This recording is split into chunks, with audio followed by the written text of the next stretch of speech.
সম্প্রতি ইউনূস সাহেব চীন সফর করে আসার পর যে দর্শক বন্ধুরা এই ধারণাটা মনে পোষণ করছেন যে মোহাম্মদ ইউনূস চীন সফর করে আসার পর চীনের মাধ্যমে মোহাম্মদ ইউনূস ভারতকে এবার একটা বেকায়দায় ফেলবে। মোহাম্মদ ইউনূস চীন সফরে গিয়ে ইহাব বড় এই যে একটা তীর মেরে এসেছে, সেই তীরটা এবার ভারতের মোদির বুকে গিয়ে বিঁধবে। এই ধারণাটা যে সকল দর্শক বন্ধু মনে মনে পোষণ করছেন তাদের জন্য এই ভিডিওটি। যারা ভেবেই বসে নিয়েছে যে মোহাম্মদ ইউনূস চীনে গিয়ে ব্যাপক বড় একটা ম্যাটুকুলাস পরিকল্পনা করে এসেছে, এবার ভারতকে ঝুঁকতেই হবে চীন ও বাংলাদেশের সামনে, এই ধারণাটা যারা মনে মনে ফিক্স করে নিয়েছেন তাদের জন্য এই ভিডিওটি। দেখুন, এই ভিডিওতে আমি কোনো বিদ্বেষ ছড়াতে আসিনি, আমি ফ্যাক্ট দেখাতে এসেছি আপনাদের সাথে। এবং আমি এই ভিডিওতে যে ফ্যাক্টগুলো আপনাদের সামনে উপস্থাপন করব, এগুলো রীতিমতো আপনারা এই ফ্যাক্ট চেকিংগুলো করতে পারেন অনলাইনে গিয়ে। আমি যে কথাগুলো বলছি সেগুলো ভুয়া তথ্য নাকি অথেন্টিক কোনো সোর্স থেকে আপনাদের সামনে এই তথ্যগুলো উপস্থাপন করছি। এই ভিডিওটি বানানোর আমার একমাত্র উদ্দেশ্য দেশের সকল জনগণের সামনে, সেটা ভারত হোক কিংবা বাংলাদেশ, সকলের সামনে এই বিষয়টা পরিষ্কার করা যে মোহাম্মদ ইউনূস চায়নাতে গিয়ে কি পেয়েছে না পেয়েছে সে প্রসঙ্গে আমরা যাব না। আমরা শুধু এতটুকু বোঝার চেষ্টা করব এই ভিডিওটির মাধ্যমে যে মোহাম্মদ ইউনূস চীনে যাওয়াতে চীন এবং ভারতের মধ্যে কোনো রকম খাটাস পাটাস সম্পর্ক তৈরি হলো কি। মোহাম্মদ ইউনূস যেটা দেখাতে চাইছে যে আমি বিরাট বড় একটা তীর মেরে এসেছি এবং সেই তীরটা চায়না এবার ডাইরেক্ট ভারতে মারবে, সীমান্ত থেকে হোক আর ব্যবসা বাণিজ্য থেকে হোক আর কূটনৈতিক দিক থেকে হোক। এই যে তীরটা তিনি মেরে এসেছেন অনেকে মনে করছেন, সেই বাস্তবতাটা মানুষের সামনে তুলে ধরা যে মোহাম্মদ ইউনূসের চীনে যাওয়াতে ভারত চীনের মধ্যে সম্পর্ক ভালো হয়েছে নাকি আরো বেশি উন্নত হয়েছে, এই বাস্তবতাটাই মানুষের সামনে নিয়ে আসা, এই সিঙ্গেল উদ্দেশ্যটা নিয়ে এই ভিডিওটি আমি আপনাদের সামনে নিয়ে এসেছি। তাহলে আসুন শুরু করা যাক। স্বাগতম দর্শক বন্ধুরা, আপনাদের সকলকে আমি অনুপ বিশ্বাস। দর্শক, আমরা সকলেই জানি যে মোহাম্মদ ইউনূস তিনি চীনের সফরে গিয়েছিলেন, তার প্রধান কারণ ছিল বাংলাদেশ ও চীনের মধ্যে কূটনৈতিক সম্পর্ক 50 বছর পূর্তি, এই উপলক্ষে তার চীন সফর হয়েছিল প্রধান কারণ। এবং সেখানে এই 50 বছর পূর্তি উপলক্ষে মোহাম্মদ ইউনূস নিজে চীন গিয়েছিল। এবার এখানে দ্বিতীয় ফ্যাক্ট হচ্ছে, বাংলাদেশ চীনের মধ্যে যেমন 50 বছর পূর্তি কূটনৈতিক সম্পর্ক হয়েছে, তেমনি আজ ভারত ও চীনের মধ্যে 75 বছর কূটনৈতিক সম্পর্ক পূরণের একটা পর্যায়ে এসেছে। আজ ভারত ও চীনের মধ্যে 75 বছর পূর্ণ হলো কূটনৈতিক সম্পর্ক।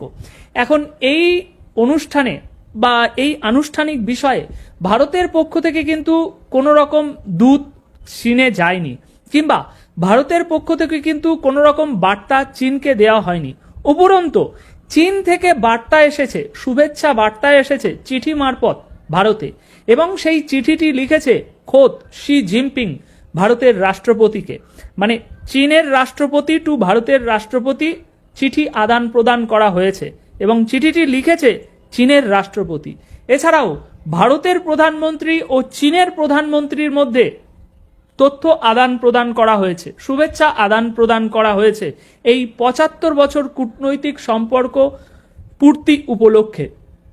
তো এখানে আমরা সিম্পলভাবে যদি এই যে শি জিনপিং এর পক্ষ থেকে উপজে, দেখুন আমি এখানে কোনো ছোট বড় কোনো কিছু সামনে আনছি না, আমি জাস্ট এগুলো বলার মাধ্যমে আপনাদের সামনে এটা স্পষ্ট করতে চাইছি যে কূটনৈতিক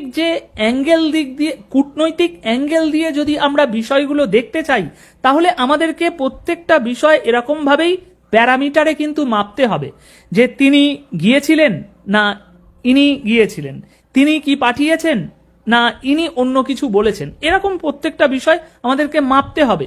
তবেই এই কূটনৈতিক মানদণ্ডে আমরা স্পষ্টভাবে বুঝতে পারবো যে কোন নাম্বারটা উপরে যাচ্ছে, কোন নাম্বারটা নিচে নামছে। তো এখানে দুটো বিষয় কিন্তু খুবই গুরুত্ব সহকারে দেখার বিষয়। 50 বছর পূর্তি উপলক্ষে মোহাম্মদ ইউনূস খোদ চীনে গিয়েছিল এবং 75 বছর উপলক্ষে খোদ শি জিনপিং ভারতের রাষ্ট্রপতিকে চিঠি লিখেছেন এবং চায়নার প্রধানমন্ত্রী ভারতের প্রধানমন্ত্রীকে চিঠি লিখেছেন। এবং এই যে খবরাখবর, এগুলো কিন্তু ভারতীয় কোনো গণমাধ্যম ঢেড়া পিটিয়ে সারা বিশ্বকে জানায়নি যে শি জিনপিং আমাদেরকে চিঠি লিখেছে, চায়নার প্রধানমন্ত্রী লিখেছে। না, এই খবরটি সারা বিশ্বে ঢেড়া পিটিয়ে জানিয়েছে খোদ চীনেরই সংবাদ মাধ্যম, এবং চীনের সংবাদ মাধ্যম থেকে সর্বপ্রথম এই খবরটি প্রকাশিত হওয়ার পর এখন সারা বিশ্বের গণমাধ্যমে এটা সার্কুলেট হচ্ছে। সুতরাং এই মানদণ্ডটা একটু স্পষ্ট হয়ে গেল। এবার আমরা যদি স্পষ্টভাবে দেখি যে চীনের রাষ্ট্রপতি ভারতের রাষ্ট্রপতিকে যে চিঠি পাঠিয়েছে, সেই চিঠিতে ঠিক তিনি কি কি শব্দ প্রয়োগ করেছে এবং চিঠিতে যে ভাষ্য তিনি লিখেছে সেই ভাষ্যের মানে অ্যাঙ্গেলটা কি ছিল, এটা যদি আমরা একটু বোঝার চেষ্টা করি তাহলেই বুঝতে পারবো অনেক কিছু। আসুন আপনাদেরকে কোট আনকোট একদম সেই চিঠির প্রত্যেকটি শব্দ আপনাদের সামনে উপস্থাপন করছি, খুব মনোযোগ দিয়ে শুনবেন যে রাষ্ট্রপতি মুর্মুকে চিঠি লেখার বিষয়টি রাষ্ট্রপতি মুর্মুকে শি জিনপিং যে চিঠিটি লিখেছে সেখানে জানানো হয়েছে ভারত এবং চীনের পরস্পরের সহযোগী হওয়ার বিষয়টি একেবারেই সঠিক। শি জিনপিং বলছে, জিনপিং দ্রৌপদীকে লেখা চিঠিতে আরও জানিয়েছেন ভবিষ্যতের কথা ভেবে দুই দেশের কৌশলগত দিক থেকে দ্বিপাক্ষিক সম্পর্ক গড়ে তোলা উচিত। কে বলছে? জিনপিং। যে দুই দেশের দ্বিপাক্ষিক সম্পর্ক গড়ে তোলা উচিত তার মত অনুযায়ী। এছাড়াও তিনি বলছেন যে পারস্পরিক বিশ্বাস সহাবস্থান গড়ে তুলতে দুজনকেই এগিয়ে আসতে হবে। দুই দেশকে বৃহত্তর গণতন্ত্রের কথাও প্রচার করতে হবে। খুব ভালো কথা, কিন্তু চীন কোন গণতন্ত্রের কথা প্রচার করতে বলছে আমার বোধগম্য হচ্ছে না, যেখানে একটি একদলীয় শাসন চলছে। এছাড়াও জিনপিং এর কথায় ভারত চীনের সম্পর্কের উন্নতির থেকে এটা স্পষ্ট যে দুই দেশের পারস্পরিক সহযোগিতার পথে হাঁটার সিদ্ধান্ত একেবারেই সঠিক। সুতরাং এখানে কিন্তু খুবই গুরুত্বপূর্ণ একটি কথা আছে। শি জিনপিং বলছে যে ভারত চীনের সম্পর্কের উন্নতির থেকে এটা স্পষ্ট যে দুই দেশ একে অপরের সাথে ইদানিং এই যে চলছে এটা একদম সঠিক পদক্ষেপ। সুতরাং এখানে আমরা স্পষ্ট একটা ধারণা পাচ্ছি যে জিনপিং এর মুখ থেকেই এটা বার হচ্ছে। মোদি সাহেব বা আমাদের মতো গণমাধ্যম কর্মী কিন্তু বলছে না, জিনপিংই বলছে। এতদিন আমরা যেটা ঢেড়া পিটিয়ে আপনাদেরকে বোঝানোর চেষ্টা করেছি যে ভারত চীনের আগের যে সম্পর্ক ছিল সেটা কিন্তু এখন আর নেই। এখন কিন্তু ধীরে ধীরে দুই দেশ, হাতি এবং ড্রাগন, দুই দেশ বন্ধুত্বের দিকে এগিয়ে যাচ্ছে। সেটাই আপনি জিনপিং এর শব্দে শুনছেন।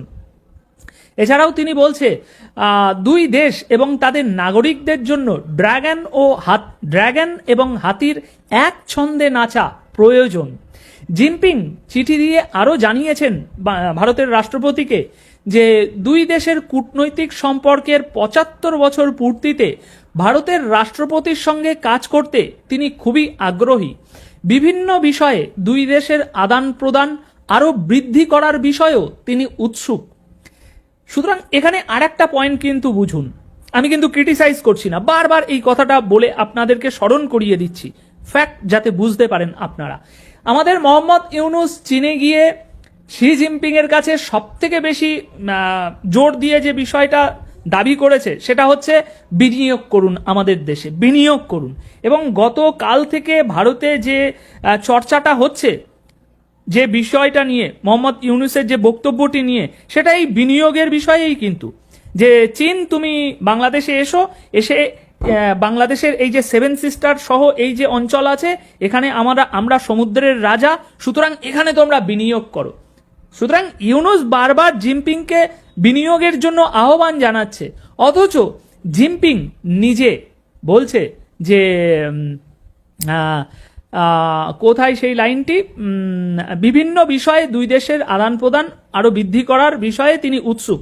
মানে দুই দেশের মধ্যে যেসব আদান প্রদান হয় সেগুলো আরো বৃদ্ধি করার বিষয়ে তিনি উৎসুক। এদিকে আমাদের ইউনুস উৎসুক হয়ে জিনপিং এর কাছে বাটি নিয়ে গিয়েছে, অথচ জিনপিং ভারতের সাথে এই আদান প্রদান করতে উৎসুক। আচ্ছা, তাছাড়াও ভারত চীন সীমান্তে শান্তি আনতে দুই দেশের কথাবার্তা সুযোগ বৃদ্ধির বিষয়েও জোর দিয়েছেন তিনি। সুতরাং এখানে একটা টেনে থাপ্পড় সেই সমস্ত মানুষদের মুখে যারা এখনো ভারত চীনের বর্ডার সংক্রান্ত বিষয় নিয়ে আমাদেরকে খোঁচা মারতে আসে, যে দেখো চীন তোমাদের এত কিলোমিটার দখল করে নিয়েছে। তাদের মুখে আজ চপেটাঘাত।